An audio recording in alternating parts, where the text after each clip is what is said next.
100%. And when you got that power, you're always in with a chance. You know, having that boxing ability is definitely preferred. But when you got that power, you're only one punch away from ending the fight anytime. And you see that with the likes of the heavyweights in the UK, Fabio Wardley. A lot's made of his boxing ability, but how many times has that big right hand got him out of danger? So Yeah, I think about a guy like Wardley, right?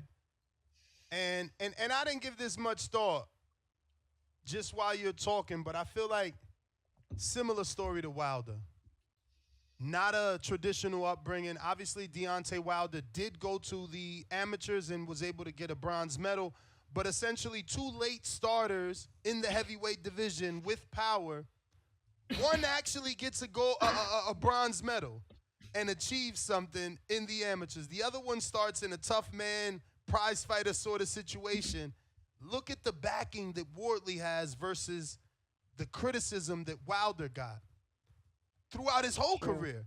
You know, Wardley is now a champion and he's being propped up.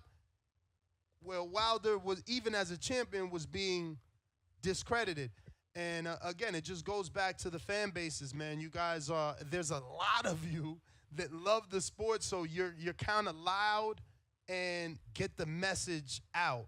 Like Noakes, I never heard of this guy, but there's plenty of people that believe in him, you know, so it's forcing us to take him seriously.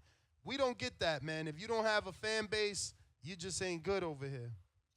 Yeah, of Sucks. course. Well, yeah, like I say, with Fabio Wardley, obviously came from that white collar scene, which is a huge scene in the UK. The people who, you know, there's many different routes. You go down an amateur route or a white collar route, of course.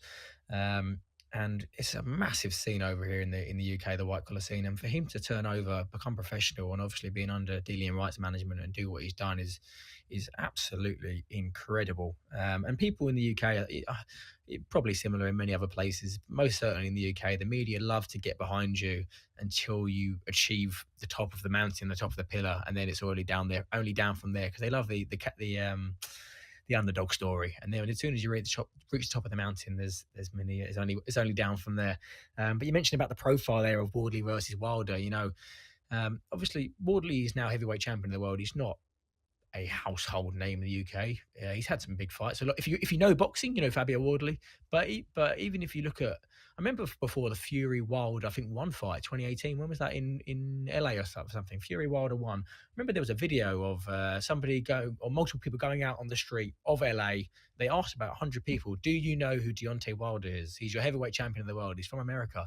The results were quite shocking, to be honest with you. Obviously, America is a much more of a bigger country than England, and there's many other sports that aren't the number one sport in terms of, you know, boxing and football here, the top, soccer, sorry, you guys call it, but you have many sports there and many huge names in the sport. So it's really important to us to really prop up our champions and give them our backing and that support. But it's really different to see how sort of champions are supported in many different countries, you know.